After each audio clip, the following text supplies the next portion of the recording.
Во изминатиот период изградивме околу 28 километри велосипедски патеки во градот Скопје, со што градот Скопје стана велометропола. Во наредниот период, во мојата изборна програма, предвидувам неколку проекти поврзани со користењето на велосипедите. А тоа е изградба на велосипедски патеки рута 3 и рута 4, со кој што кисела вода преку центар ќе ја споиме со Ѓорче Петров и Бутел и Чаир ќе ги споиме со центар со велосипедски патеки.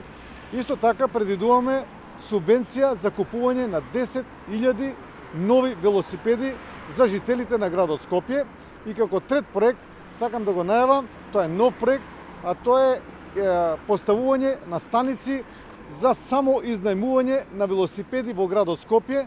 Само изнајмувањето ќе биде со електронски картички, со што на еден многу модерен, софистициран начин ќе можат граѓаните на градот Скопје на многу места да користат и изнајмување на велосипеди. Со тоа сметаме дека ќе се подобрат условите за користењето на велосипеди уште повеќе во градот Скопје и градот Скопје ќе стане вистинска велометропола.